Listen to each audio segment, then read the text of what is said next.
Well, this is becoming quite the occurrence, isn't it? Back-to-back 4-1 home Premier League victories for Tottenham after going 1-0 down in the game and turning it around with a brilliant second-half performance. Spurs beat Aston Villa 4-1 yesterday, and in this video, we're going to break down everything we learned from it. If you are new to the Ben Bowman channel, please do like the video and please do subscribe. We're going to talk about Pape Matar Sarr, of course, man of the match, absolute cheat code. We're going to talk about Dominic Solanke and the couple of goals that he got yesterday and his overall play, of course.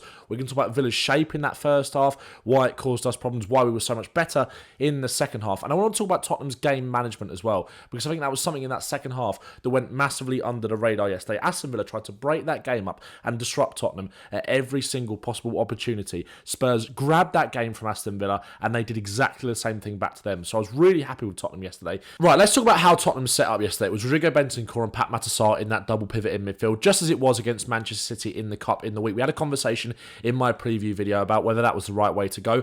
I was undecided at the time. I was leaning towards James Maddison playing in this game, just for that speed of thought if the game became a little bit more transitional, his ability to play those balls quickly between the lines.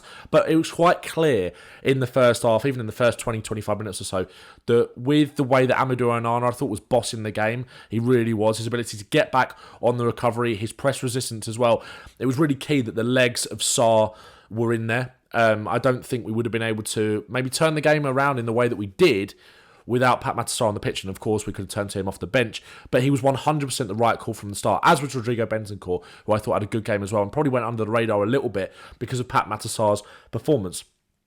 But what we lost without James Maddison was something that we got from both of them, that ability to play the ball forwards quickly. We saw, honestly, probably the most complete midfield performance we've seen from Pape Matar Sarr since he's been at Tottenham yesterday. He's an absolute cheat code. I spoke about this before, the fact that we are kind of using him in a different way this season, a little bit more in and out of the team. The fact that we are keeping him fresh, obviously came off at half-time against Man City on Wednesday. The fact that we are keeping him fresh for big games like this where he can run with that intensity to the end of the game, wow, he's an absolute cheat code. But we have to start, obviously, with the first half. We'll circle back to Pape Matar Sarr shortly. Now, Spurs found it very hard to break Aston Villa down in the first half. Obviously, we're 1-0 down at this point where I've kind of taken this screenshot, but this was kind of a story of the first half. If I just move myself here, you can kind of see Villa's resolute defensive shape. And it was something that we actually touched on in the preview as well, about them kind of tucking in to this back six with those wingers. In McGinn, obviously, I've got Bailey there, or I thought they might go with Bailey at the start, before the game, but they went with McGinn and obviously Ramsey. They kind of tuck in into almost a back six and make it very compact and make it difficult for you, and there's not really enough space. So you kind of end up just playing around them, getting pop shots from outside the box. And one of the reasons that we were able to turn the game around was because Udogie and Son's almost positioning on that left-hand side changed, but there were a few moments where we were able to kind of play through them in the first half, with Udogie coming a little bit more centrally, isolating Son that little bit more out wide. But again, I feel like Villa, their intensity in the first half was certainly much better than it was in the second. And Onana, I talked about him covering the ground, just getting back and making these kind of tackles. But we weren't able to hurt them really in the wide areas. And that was something that massively changed in the second half, with the change in roles in Destiny Udogie and Heung-Min Son, which we'll come on and talk about shortly. Obviously, Villa take the lead. Another set-piece goal conceded, frustrating. Again, we've only conceded 2 goals from set pieces this season, but it just really frustrates me, our kind of approach to these sort of situations, and the fact that we don't really look comfortable when the opposition kind of put men on us, put bodies around the goalkeeper. Vicario can't do anything for me here. I think, look, Morgan Rogers is obstructing him. Anywhere else on the pitch, that probably gets given as a foul. And I'm not going to come on here and moan about the referee, although I thought he gave Aston Villa absolutely everything, especially in that first half yesterday. The amount of free kicks they bought, the way they tried to break the game up, the amount of time they wasted. So I was so satisfied when Spurs kind of gave them their comeuppance for that, really, with their ability to turn the game round. But Morgan Rogers is obviously in front of Vicario there, blocking him off. Destiny Udogie, when you kind of sit here, he's marking nobody. Take a bit of responsibility. Put yourself in between the striker and the goalkeeper. And it's Rodgers obviously ends up falling to, who's completely unmarked. He comes from the rebound. Porro flicks it on at the near post. There's nothing really Vicario can do in this instance. But I think my biggest bugbear, because I can accept that we're going to concede goals from set pieces. Every team does, right?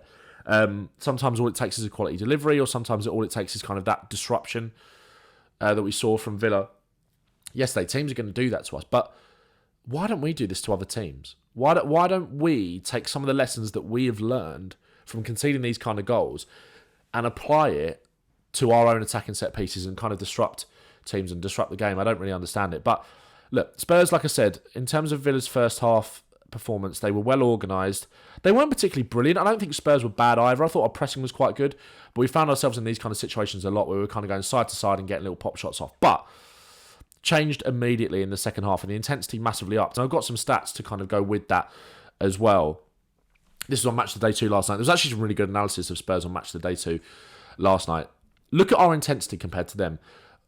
The sprints, the intensive runs, the distance run. We won the ball back 11 times in the final third yesterday. They didn't win it back a single time. 148 off the ball runs and 254 pressures. And I'm going to come on and talk about Dom Solanke shortly, but he was absolutely crucial in terms of pressuring the opposition, as he always is. Right, let's have a look at how Spurs turned the game around then, because it was very similar to the West Ham game a few weeks ago in the way that we just were able to completely flip the game on its head. We have the ability to do that to teams, and we made Aston Villa not be able to live with us in that second half. Everything just massively upped. But I talked about the role of Destiny Udogie and Heung-Min Son in that first half. It became a lot more traditional in terms of that wing back and that overlapping fullback play. We have seen Spurs do this at points this season, where in the first half, like I said, our fullback in Destiny Udogie or Porro, certainly Udogie more so on the left-hand side, has been picking up those central positions. And then in the second half, their role changes and we realise that we can get around the back of the fullback. That is the way to kind of get around that compact defence. You see it here with the first goal. If I just hide myself quickly here. Udogie, look at the separation between Udogie and Son. Udogie is able to find Son in space where he's able to draw Matty Cash into him, and a Destiny Udogie is then able to get round him.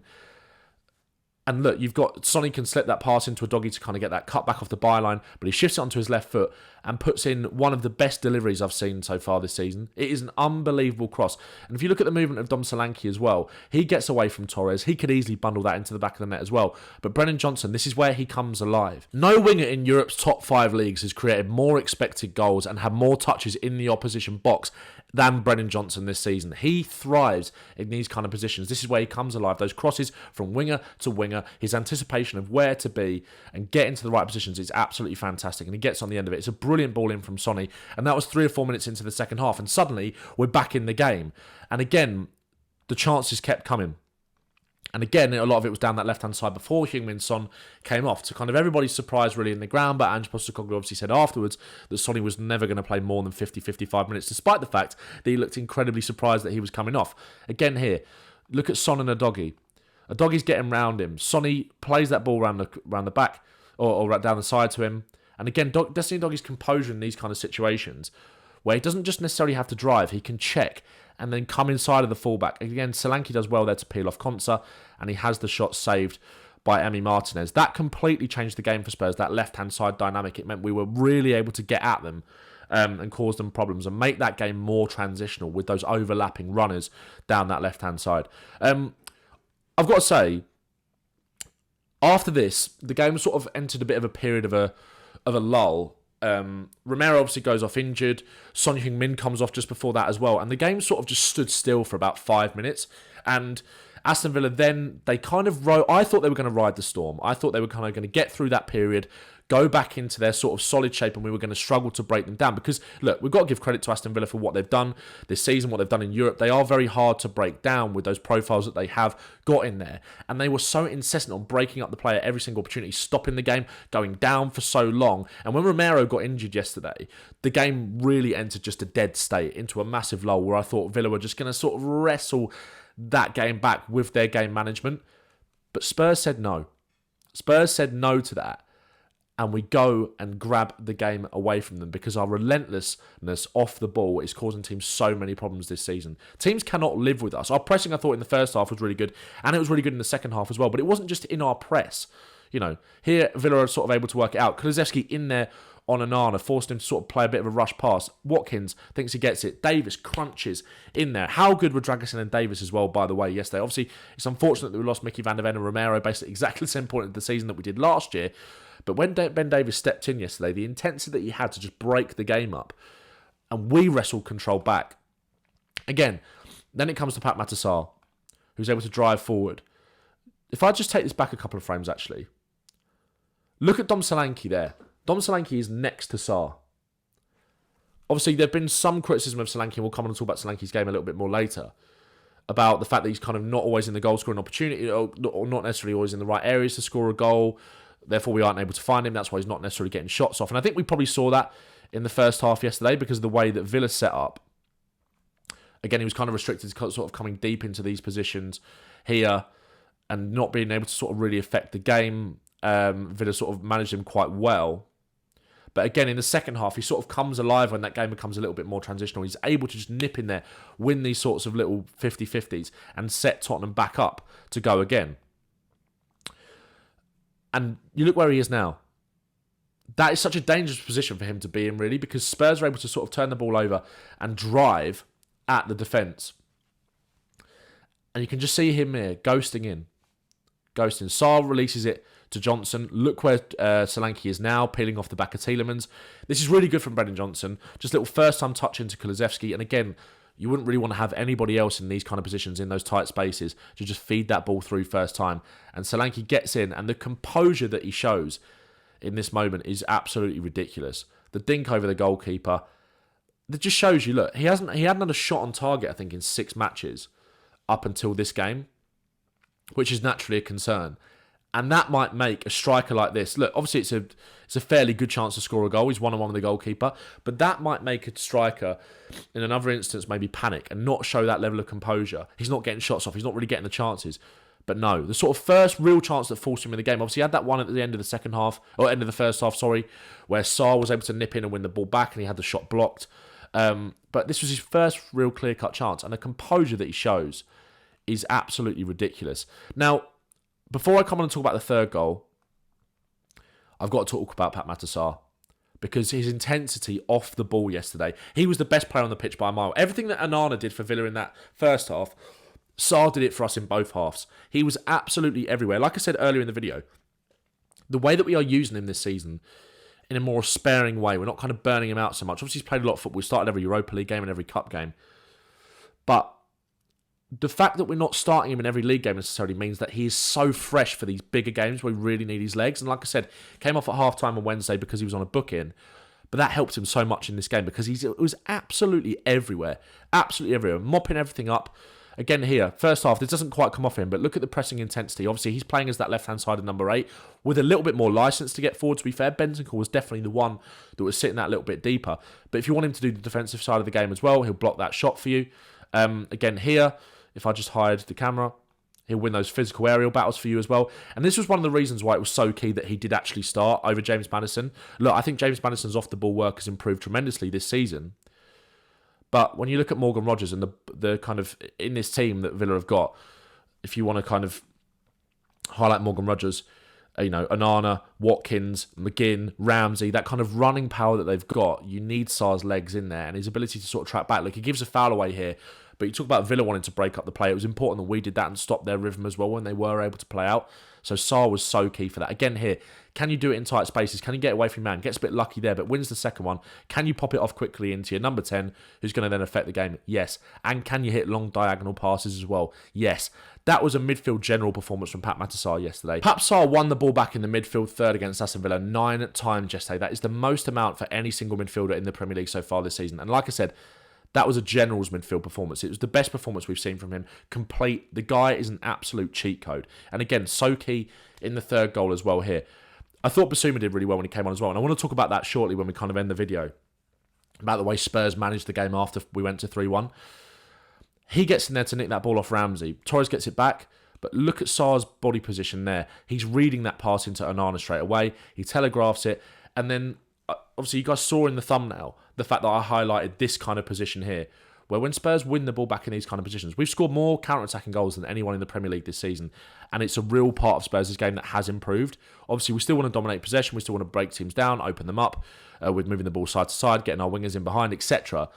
But we are so dangerous on transition. We are the most dangerous transitional team in the Premier League. We did it to City, and we did it to Villa yesterday as well, and West Ham, when we turned the ball over.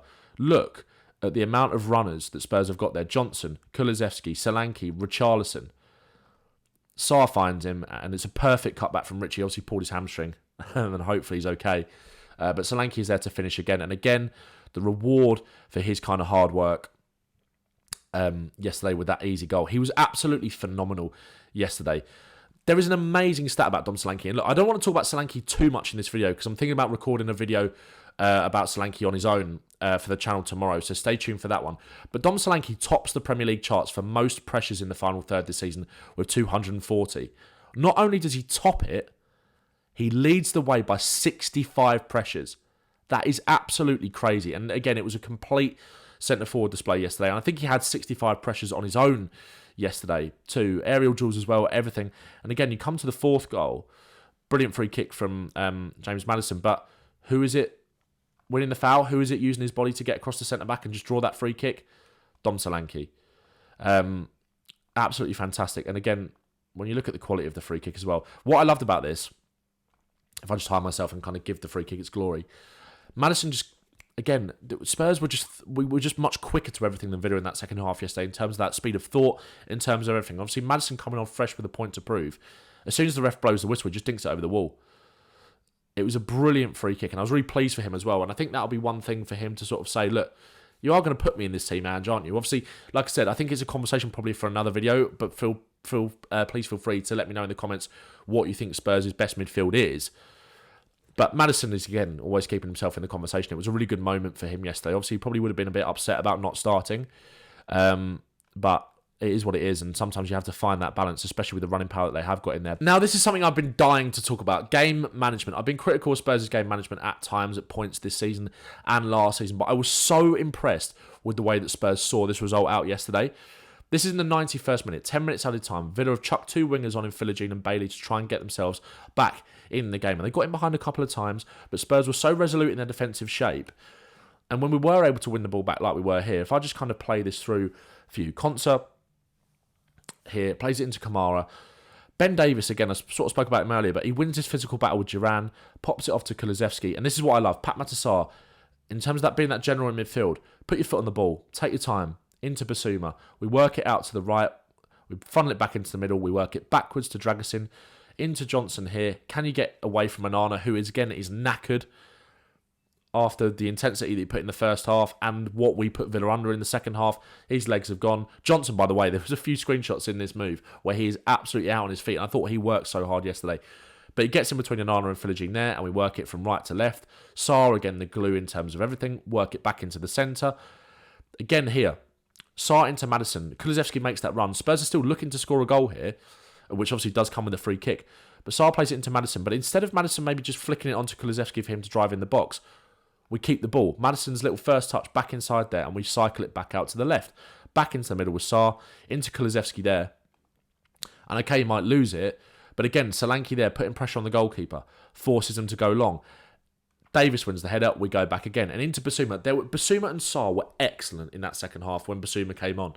And again, it was just taking the sting out of the game. That's what Villa tried to do to us whenever we got in the ascendancy. They just slowed the game down, broke it up. But we didn't stop, and we kept going. Football won yesterday. Football won, not the dark arts. Football won. Basuma again here, just taking his time on the ball, into Sarr, back into Basuma, back into Sarr, back into Basuma, and we just keep recycling and drawing them onto us. And again here, you look back at this little pass, he draws a body into him in Kamara, opens up the space for Gray. We go back into Basuma, back into Sarr, we funnel it back to Davies, and we go again. We managed that game so well after we got it to 3-1. Again, in the dying stages, again, 10 minutes at a time, there's always that anxiety that they might get back in it. Okay, Sarr might lose the ball here, but again, coming back to Dom Solanke, this was incredible from Solanke. 93rd minute of the game. Let me just try and move this over a little bit. So you can sort of see a little bit better. There we go. 93rd minute of the game. Solanke, constant pressure. Back to Martinez. Into Torres. Honestly, Pau Torres is one of the most press-resistant centre-backs in the Premier League. I saw a tweet from Lily White Lab. We made him look like Davinson Sanchez in that second half. Spurs' pressing throughout the game was great, but second half it went up another level. And again, it's Solanke nipping that ball, and as he does so well, Spurs can turn it over, but Johnson takes the free kick, and we just can calm down. It was absolutely excellent from Spurs yesterday. I think that was arguably one of our most complete performances under Ange. It was frustrating, obviously, in the first half, but you have to give respect to Villa for the way that they made it difficult for us, and we're coming up against a top opponent. But we made them look like nothing in that second half. And we were fantastic. The physical intensity and the relentlessness of this team is something that kind of baffles me week in, week out. And look, we had a poor result last week and a poor performance against Palace where we lost our individual duels and battles all over the pitch. But again, you come back to this. We did not do that yesterday. We did not do that at all. We did not lick our wounds after Palace.